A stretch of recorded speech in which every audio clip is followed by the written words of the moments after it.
What's up, guys? Your boys are back. I'm Ryan, my man George. What's shaking, guys? How you living out there, man? Shout out to the free thinkers, man. Yeah, man. Back to Donda. Back to Donda, right? Yeah. This got leaked before, right? Yeah. By Drake or whatever the situation was. Yeah, we yeah, they're wild. But apparently that everything seems to be good to go with Drake and Kanye now. Yeah, we posted that on our Instagram. Yeah, check that out. Yeah. Check that out. And speaking of Instagram, don't forget to follow us on Instagram, Twitter, Facebook, our new Deaf to Radio platform for up-and-coming artists. Please follow us on there. Check that out. Yeah, Deaf to Radio is our actual site, and our Instagram has now been converted to Deaf to Radio as well. So we have the Deaf to Radio Instagram. Follow us there, and make sure you check out our Deaf to Radio site. Again, just really focusing on giving up-and-coming artists exposure. If you're an up-and-coming artist and you're nice, even if you're not nice, but your music just sounds hot, definitely holla at us, man. We want to start getting that site built up, man, and really making that the breeding ground for the dudes that's from the cloth, man. So full disclosure, Life of the Party, this song, we're very aware of the leak of this song. We know the controversy, what happened with Drake leaking this song. We know about all that. And when it dropped, I never listened to it. I don't think Ryan has. We never listened to it. I don't like leaks. I don't like listening to leaks because that's not the way the song was intended to be listened to. So I just ignored the shit when it was out. But I did hear that Andre 3000's verse was incredible. That's just what I heard. Anyways, man, I'm excited to hear it, man. Anytime an Andre 3000 verse is on a reaction for us, we are going to be very excited. Yes, sir. Let's get into it. Kanye West featuring Andre 3000, Life of the Party.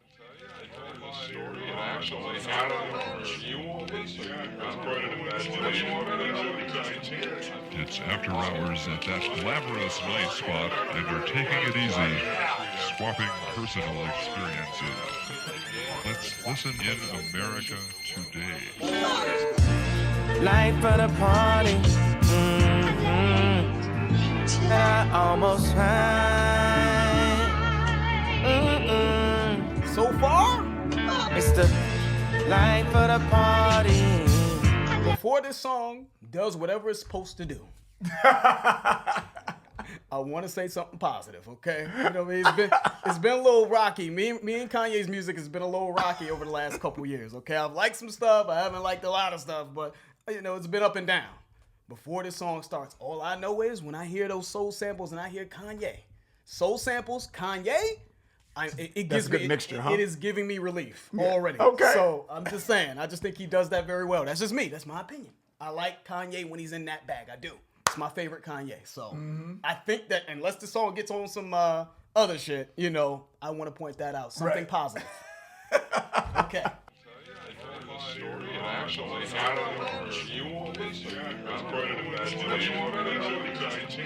It's after hours at that glamorous night spot, and you're taking it easy, swapping personal experiences.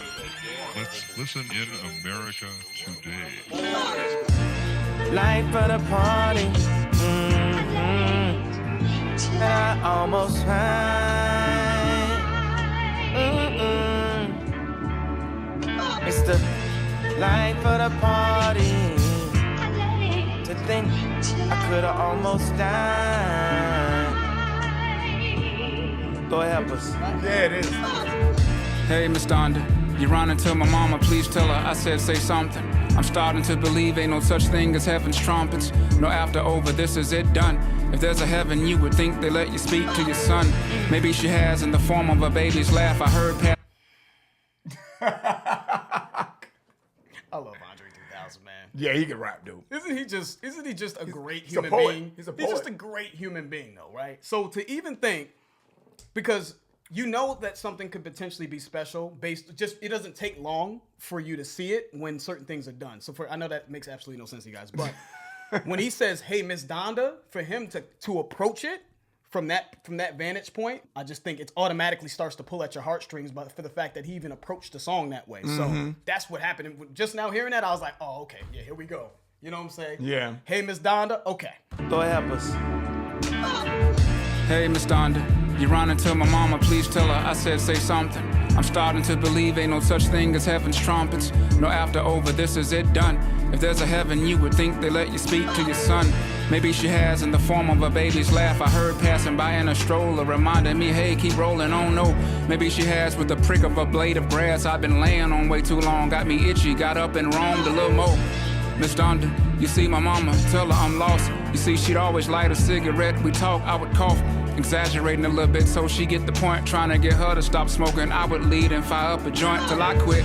Started back up again. 20 years later, all that time, y'all thought a nigga was high. Thought I was crazy. My mama, she ain't cut no corners, got me back on track. I don't miss her overstepping, but do miss her showing 7 civilian life shit. Miss Donda, see my mama whisper her this. The real reason I was geeked to go to church must confess when y'all grown-ups would be in Bible study. Like, how do you even stop this though? Like, beautiful, how man. do you stop a verse? You don't want to stop this type You of don't. verse. You just want to let him. He is just. You just want to let him go and just listen and appreciate, that perspective, man. I mean, these are when you think about the stuff that he's talking about, having this personal conversation with Kanye's mom. Almost like a spiritual sort of thing, right? This is a spiritual verse from Andre 3000, and hoping that she can somehow in the spiritual realm communicate to his mom. But then he's saying, well, maybe my mom is trying to reach out to me, man, and to touch me in different ways to remind me that hey, life goes on, man. Keep it pushing.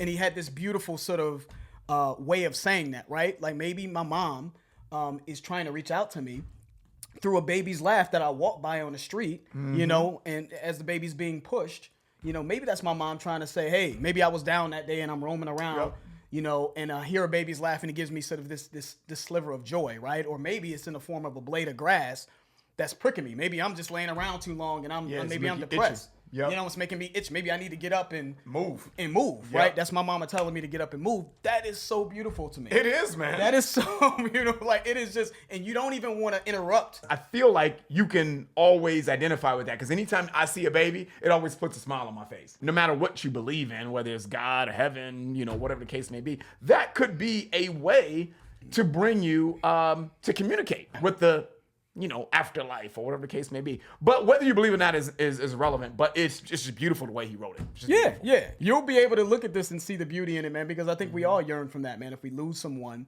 the thought of seeing that person again, it brings you comfort, right? Or it's something that you at least yearn for and you hope for, even if you don't believe it. It's a very nice, comforting thought. And, man, you think about Andre 3000, there's a lot of people, man, that really, really look at him and they say, man, this man's the greatest ever. And you hear verses like this and you understand why. Yep. And it's the same way I think of people like Biggie. It's like, it doesn't matter if you only had 2 albums. It doesn't matter if you didn't have your own solo album. If this one or two things or these couple of songs impact you in a way, from sort of an emotional standpoint and affect the way you think about life or inspire you to make changes in your life or think about life in a different way, and another artist puts out 1 billion albums and they don't do that once, who's going to be more valuable to you, right? And I just think that that's what it is. Like, this one verse could be worth, some motherfuckers' whole catalog. It's weighted. It's weighted more. People haven't done this in their entire careers and they have like 12 albums. So that's why, you know what I mean? So it's beautiful. You see my mama, tell her I'm lost. You see, she'd always light a cigarette. We talk, I would cough, exaggerating a little bit so she get the point. Trying to get her to stop smoking. I would lead and fire up a joint till I quit. Started back up again. 20 years later, all that time, y'all thought a nigga was high. Thought I was crazy. My mom, she ain't cut no corners, got me back on track. I don't miss her overstepping, but do miss her showing 7 civilian life shit. Miss Donda, you see my mama whisper her this. The real reason I was geeked to go to church must confess when y'all grown-ups would be in Bible study. That girl helping me with my homework, her and I were fucking so pure and perverted, so spirit spinning and dirty, so on and so on. We hope that no one heard it. Shh. And to this day, I think her mama knew, but let us explore. Miss Donda, you see my father, please ask him why. He never married, always smiled, but was he happy inside? Because I carry my mother's name, did he carry shame with him? I'm sure she did it out of spite, was her decision at birth. She probably would hurt. Poor baby, 2 young people with different views, a lot for a young lady, no coincidence. This dude is just... And just the way he's able to... this motherfucker is it's just different. It's almost like when you listen to this, it's almost like it's no longer rap. Mm-hmm. You know what I mean? It's sort of transcendent. Yeah, right? It's just some sort of human quality to it that just transcends. Oh, this is more than just a song. This sounds like a beautiful conversation that you would have with someone. And when I listen to this, man, it's almost like in a written form that this could be like a eulogy, so to speak. Lines like, I don't miss her overstepping, right? Overstepping, maybe offering her opinion or trying to be, controlling of his life or his decisions or whatever that means to him. But I do miss her, not being present for his son, 7, not being present to show him life shit, right? Civilian life shit. So I love the honesty in that, which I think people can really, really appreciate because that's just real. It is. You can love the hell out of somebody, but they weren't perfect. No one's perfect, right? But it also really details the fact that, man, he knew his mom back to front to back, the good, the bad, but overall, man, the love and the admiration he had for his mom is so present here. And it's funny, I kind of skipped down to this part where he's talking about how he had, he was really excited as a child to go to church, really because he was having sex with this girl in church, right? Right, and this is the place of the Lord, and it's a certain level of respect that should be shown in the place of the Lord. You're not supposed to be having sex. First of all, you're not supposed to be having sex, depending on what your religion is in general. You know what I mean? Especially at church, right? So you could tell, and I don't know, it seems like this is something that he held in. Like I could never, ever tell my mama this, boy. My mom would just destroy me for even thinking about sex in church, let alone actually having sex in church. It's just taking him back to this childlike innocence. Talking about his mom is taking him to this childlike innocence. Like, ooh, I can't tell my mama that. Which I think is just, you're always your mama's baby, right? You're always your mama's child, no matter how old you get. So I see the beauty in that as well. So there's a lot of nuance in this, man, that makes it so beautiful, so pure, so honest. Miss Donda, you see my father, please ask him why. He never married, always smiled, but was he happy inside? Because I carry my mother's name, did he carry shame with him? I'm sure she did it out of spite, was her decision at birth. She probably would hurt. Poor baby, 2 young people with different views, a lot for a young lady. No coincidence, they both passed away from heart conditions. There's a dissidence at play. Dad and mom do hard division. 3,000 poster child for big dick niggas raised by their mothers. I'm supposed to smile as if God knew that I would be trouble. Keeps me around for what I don't know, but I do know that it's crucial that we do so pronto. I don't know how much long though. Straight from Shibuya on some Zen. We back ramped up, we on 10. I'm sorry, Kanye, man. I know you about to get your shit off too, man. But there's just a lot in there, man. Yeah, still. there is. We're talking a lot, man. But I'm really this verse is personally having just an effect on me, man, because it's making me reflect on my relationship with my mom and maybe thinking about people who have passed away, which I think makes it incredible as well. But when he says this thing about his dad, when he says, Miss Donda, you see my father, now he's talking about his father who passed away, right? You see my father, please ask him why he never married. He'd always smile, but was he happy inside? So he's questioning his father's, emotional well-being. What I mean? Was he truly happy? Then he says, because I carry my mother's name, did he carry shame with him?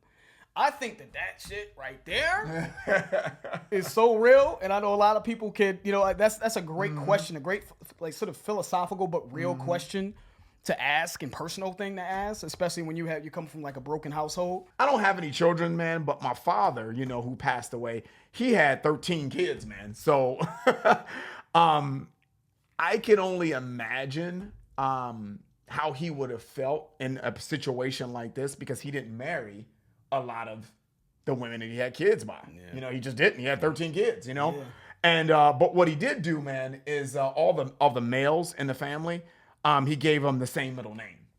And I think the reason why he did that, man, because we talked about that, is he just wanted his name to live on. Because you don't know if people are going to keep your last name. You would think that the males would keep the last name, but you don't know. You don't know what may happen in the future. But one thing you do know, it's not common for you to change your middle name. So that way, his first name was our middle names, So that way it kind of keeps that I didn't know this, guys. Going. That's very what I'm saying? I didn't know this, man. So the reason why I bring that story up, man, is because I can assure you, regardless if you agree with that or not, that men would feel some kind of way if their child didn't carry their last name. But there are consequences with that if you decide not to get married, right? Correct. So, and he even said that. I'm sure she did it out of spite. You know what I mean? Because it was her decision. At birth. That could be demoralizing. Anytime you're doing something out of spite, it's because you're trying to get back. You're trying to hurt someone, right? It's bitterness there. So for him to say that is an honest, it's a theory. He doesn't know, right? But it's just something that he's theorizing. Maybe this, like he said, maybe it's 2 young people with different views, a lot for a young lady, So he's critical, but also defending her to a degree because they were young. You know what I mean? Like she would do something out of spite because Yep. she's emotionally not developed to a certain point there, you know? And the dad probably had a stance on, we don't need to get married. You know what I'm saying? But so two people with different views, right? Yeah. He said no coincidence that they both passed away from a heart condition. conditions. That was hard. You're talking about their feelings, right? So double entendre there. Their heart feelings, you know, because they have two different views. Thank you. That's the word I need. And but heart conditions, though, they probably did die from some kind of medical heart conditions, right? But the way that he was sort of in the middle, he expressed he was honest about the situation, almost like an objective bystander, talking about his parents' situation. I just think was I thought that was incredible, man. And I can only imagine, man, when Kanye heard this verse, you know, and we know Kanye, how close Kanye was with his mom, right? Yeah. When he heard "Hey Miss Donda," just "Hey Miss Donda," I know he probably cried right there. Probably. You know, for Andre. But I think it was like sort of cathartic or therapeutic for Andre. But also I think Andre really was trying to give Kanye some sort of comfort in this verse as well. I think that it fulfilled both. I think it was just like, hey, something to think about, right? Maybe your mom is trying to reach out to you in different forms in life, man, to let you know that she's watching over you, right? So it was sort of a therapeutic release for Andre, you know, and also maybe some comfort for Andre and for Kanye. Just this verse is incredible, man. Yeah. That's all I got to say. Yeah, he spent a little killed bit it, of time on it, but I think it deserved it. As if God knew that I would be trouble, keeps me around for what I don't know, but I do know that it's crucial that we do so pronto. I don't know how much long though. Straight from Shibuya on some Zen. We back ramped up, we on 10. It's a marathon and look, we coming for the win. Just like Puff told Christopher, we gon' win big. Put the whole family on, look at what my Kim did. Just like Puff told Christopher, we gon' win big. Okay, I see the play on words right there, right? He said, just like Puff told Christopher Biggie, we gonna win big. We're gonna win big. We're gonna win like on a big level here, but we gonna win big. Like Puffy is talking to Puffy's talking to Biggie, saying we're gonna win, right? But he said, put the whole family on. Look at what my Kim did. Kim Kardashian, who put her whole family on, right? The Kardashians, and they all damn near billionaires at this point. But also maybe referencing Little Kim. You know what I mean? I don't know if that's a Little Kim because he's talking about Biggie. Look at what my Kim did. But what my Kim did, you know? But also just talking about the Puff Daddy and the family with Biggie, Little Kim. That was slick. Just like Puff told Christopher, we gon' win big. Put the whole family on, look at what my Kim did. Just like Puff told Christopher, we gon' win big. We gon' win big. Wow. That's cool. Southside gang mentality way heavy. I was thinking out the box, even in a box Chevy. And my favorite art teacher name was Mrs. Levy. Around the time I learned to put my feelings to a medley. I ain't turning homer for like 4 months, and I bet she let me. She saw the vision. Yeezy, you special, gon' make your own decisions, and man, that was a good choice. Faith driving us like a Rolls Royce. He said Southside gang mentality, way heavy. I was thinking out the box, even in a box Chevy. So I think that's fire, man. And if you know anything about Kanye, man, you know that he kind of has been that guy. He's been the guy that's thought outside the box his entire career, and is a big reason why he's been very successful. But he grew up in Southside Chicago. Yep. And grew up around dudes. A lot of his friends and family, or whatever the case may be, were part of Gang Chicago. GDs, Vice Lords, or whatever the case may be. They were part of that. But he was thinking outside the box, right? He went to art school. His mom was an educator, so that helps as well. But, you know, he was in art school, and he's talking about his teacher, Miss Levy. He said he learned to put his, right around the time he started rapping and learned to put his feelings to a medley. He said he ain't turned his homework in for like 4 months. And she let him, right? So she didn't penalize him for that because she saw greatness in him. Yep. She saw a different mind inside of him. So I love that line. But even in a box Chevy, you know, so he was in a Chevy, you know what I mean? Like a Chevy truck or whatever the case may be, where he didn't have a lot of money. I think that's representative of him saying he didn't have a lot of money. I was in a box Chevy, but I still saw bigger things for myself. So in just a few lines, man, he basically just summed up his damn childhood, right? Talked about being sort of in his inspiration being art, which led to so many different things, right? And fashion and all these things that he's now excelled in. And he talked about a teacher that really believed in him and saw something in him and allowed him to just flourish and be great in his own way. And talked about his beginnings coming from the south side of Chicago, right? Just in those short lines, man. So I like that. Being from Chicago myself, man, I just feel like it's easy to get taken off task in various different things. Southside Chicago, dude. I mean, especially when I was a kid, it was not that it's great now, but I mean, when I was a kid, it was very easy to be in your own little world, man. Yeah, man. You know, because and I've told George this off camera plenty of times, man. Southside Chicago, man, everybody's black. The mailman is black. The electrician's black. The fucking teachers are black. Everybody is black. So you don't even have perspective a lot of times. At least I didn't until I moved out of Chicago into California. That speaks volumes, though. You know what I'm saying? Yeah. You're just in like this different world, so to speak. Isolated you know? in this people, this group of people that think only like you, look like you, which can mold you in a narrow-minded way, if you let it. Yes, you know. She saw the vision. Yeezy, you special, gon' make your own decisions, and man, that was a good choice. Faith driving us like a Rolls Royce.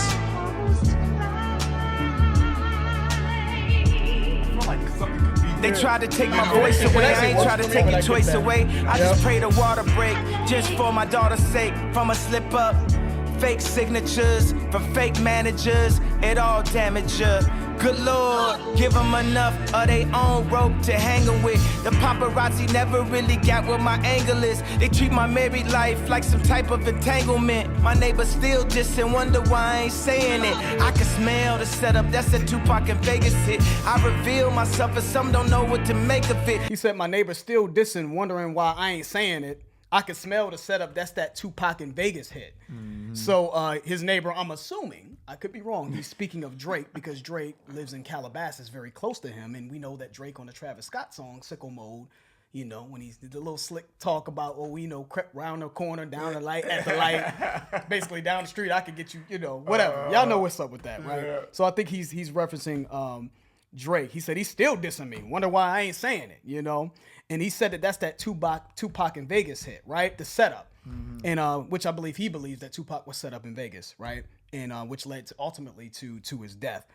And I think how I'm taking that line as far as his life is concerned, I'm gonna say that Ye's thinking way bigger because I know that I saw a little bit of Ye's interview on the Noriega podcast, and I saw that Ye, he had his critiques and all this his criticism regarding certain people, man. But ultimately, his goal is to bring everybody together. I think he's saying essentially they're trying to pit us together, and I'm not gonna let that happen. You know, I'm not gonna go back and forth with dissing Drake because it's division, it's dividing us, and I feel like it's a setup. I feel like there's people in his ear, the wrong people in his ear, that's trying to get two black dudes, two black men to go against each other, and I'm just not with the shit. It's how I'm taking that line. I could be wrong. He says fake signatures, fake managers, it'll all damage you, right? Give them enough of their own rope to hang them with, right? I feel like he's saying that the paparazzi never knew what my angle was, and I'm just painted in this bad light because of my emotional instability. His whole goal is to kind of bring people together. I just feel like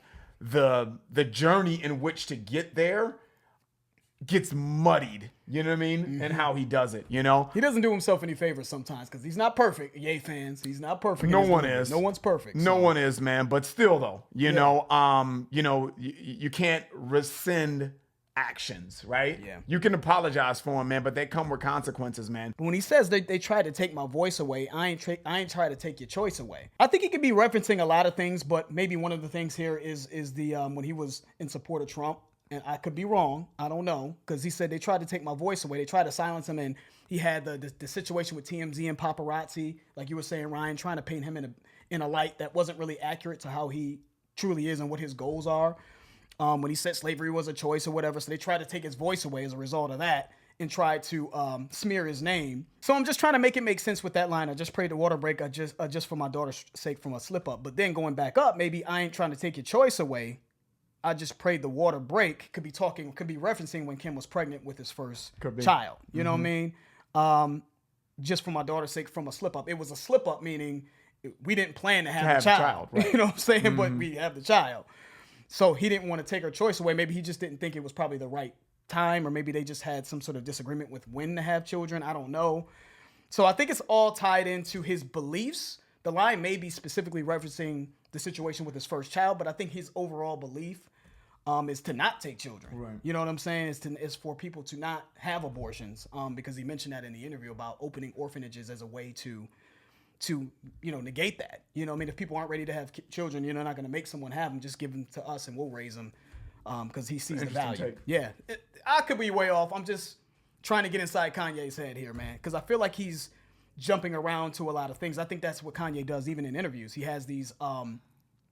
I want to call them rants, but he'll have these streams of thought where he's going a certain direction and then he'll just jump into another stream of thought. Then he'll jump into this other stream of thought. And you're like, what, you're still trying to kind of grasp what he was saying in the other stream, and then he jumps to another stream. He's a bright dude, man. He has manic episodes, but he's also a bright dude in my opinion. I may be skipping ahead here, George, because I don't know if we got here. He said, I revealed myself and some don't know what to make of it. He said, God said himself to make sure that the baby lives. So I think okay. that speaks to we what need you to get were there. saying. Yeah. What you were saying. Thank you. Because I was like, I don't think this shit makes any, I don't know if this makes any sense, but I'm trying to piece it together from little things I've seen on Kanye. Fake signatures from fake managers, it all damage ya.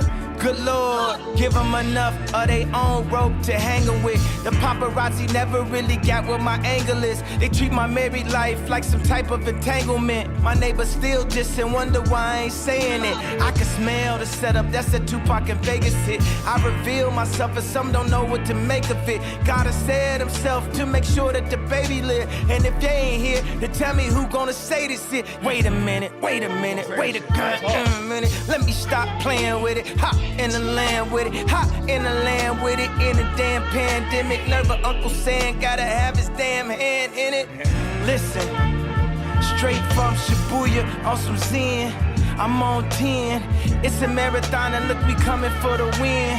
Just like Puff told Christopher, we gon' win big. Put the whole family on. Look at what my Kim did. Just like Puff told Christopher, we gon' win big. We gon' win big.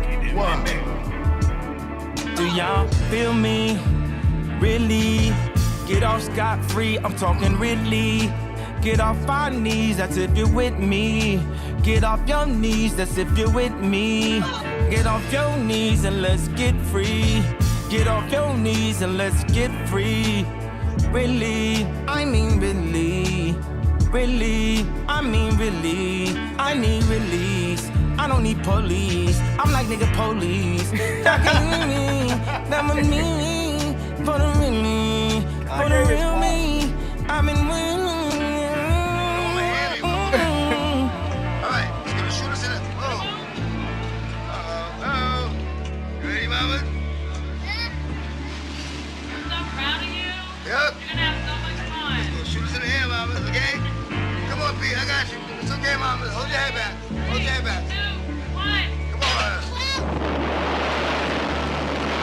Daddy's here. I remember Daddy's this. here. Daddy's right here. It's okay, mama. Daddy's here. Daddy's here. Daddy's right here. Okay, I got you. That's okay. Okay, we going slow down. It's okay. Stop crying. Daddy got you. See, it's over. You did it, Beans. You already did it. See? It's already over. Yay! You did it! Big girl! It's already over. It's already over. It's already over. Daddy right here. Daddy right here. I told you I'm not gonna let you go. I'm not gonna let you go, Bombers, okay? Daddy got you. Daddy gonna bring us all the way down. Okay? How was it? We done. You did a good job. It was scary. Good job. Our daughter got more heart than you. Rest in peace to DMX, man. Yeah, man. You know, that touched me, man, that he added that in there, man, because you think of DMX as this not think you know. DMX is a dude that had a lot of demons, man. And came from the slums, like sleeping in abandoned buildings, slums. You know what I'm saying? Was involved seriously, literally. You know, him and Swiss Beats, I think he said, you know, when Swiss Beats was describing it and DMX was describing it, you know, and had he just had his demons, man. We'll leave it at that. So to see that pure moment, because me and Ryan was like, I told Ryan when it was playing, I was like, oh, I remember that, seeing that on YouTube. DMX was on the slingshot ride, I believe, with his daughter, and he was just comforting his daughter because she was scared, right? She had anxiety about the ride, right? So he was just comforting her. I just thought it was a pure moment, you know. And for Ye to put that here is sort of his ode to DMX, rest in peace to DMX. Yeah. And even putting, you know, Kanye was responsible for some money being raised for DMX's family as well. He had the Balenciaga campaign. He partnered with Balenciaga to make those DMX shirts, and the money that came from that was donated to his family. So the respect and the love that he had for X was shown in that, and I just thought that was beautiful. Yeah, man. You know, it's interesting, man, because I'm like stretching and shit. Like I feel like I'm walking out of a movie theater and shit. You know what I'm saying? If Ye ain't here, then tell me who's gonna say this here, right? So if I'm not here, if I'm not the one to say it, if I'm not the trendsetter, so to speak, and have these hard conversations and talk about things that people, that's not the popular thing to talk about or the less road traveled, so to speak, then who's gonna do it? Because no one else is gonna do it. Everyone else is gonna just act like everything is hunky dory. I hate using that word, but everything is like, oh, it's all just great and fucking, That's exactly what he meant, know what I'm saying? but real shit. That's exactly what he meant. Yeah, he got that $9 billion, bro. You can say whatever the hell you want to say. Yeah. You can't cancel $9 billion. I think that's at least what he said. You know? Not really my thing, but you can't deny it though. Yeah. You know, you can't deny the brilliance here. I love this song off of first listen, man, and I think it's only gonna get better as I dig into it a little bit more, man. But I want to talk about Ye's verse real quick, man. Some of the other things that he said in here. Get off your knees, that's if you're with me. Get off your knees, that's if you're with me. Get off your knees, let's get free, right? So it's, I think, in line with what Ye's trying to do, man. He's trying to impose a different school of thought, to bring people together, to make some real change in the world. You know, partnering with Elon Musk, right? Certain things like building these communities that are minimalistic communities, donating to certain charities, building orphanages, right? He has all these thoughts on how to really make real change in the world. The motherfucker, I think, said he was just gonna make himself public or some shit, right? He's gonna make himself public on the stock exchange and then generate all this money and then give all that money to give all that money to pretty much everyone. So that way, everyone's on an even playing field, and money it's not about money anymore, right? It's about That frame of thought. I love that frame of thought, though. It's It's very radical, radical way of thinking. But I love the idea that let's get what does money really mean? Let's focus on the things that truly matter in life. Is, I think, his goal. Right, so that's all tying into what his mindset is, man. These lines that I'm reading off. I thought that the sort of the smoothed out R&B sample in this, man, was just gorgeous. I just thought it was gorgeous, you know what I mean? And I thought it was a perfect backdrop for us to hear what I feel is one of the greatest verses that I've heard in a while from Andre 3000. Yeah. And I really enjoyed Kanye's verse and him telling his truth. As well, but Andre 3000's verse was just a treasure to me. It was just a gem. That was an excellent verse. So it lived up to, because a lot of times y'all tell us shit, man. Y'all be like, yo, this is the illest verse ever or the best song, and then we listen to the shit and we're like, nah, I don't see it. And not to say that anybody's wrong, not that we're right or you're wrong, but we just don't always agree. And a lot of times we don't agree. Like, I don't know about all of that. But this to me lived up to the hype, man, what he was talking about in here. So, and that's the end of the video, man. If you guys enjoyed that, please hit the like button. If you haven't subscribed, please subscribe. I'm George. That's Ryan, Las Vegas. We out.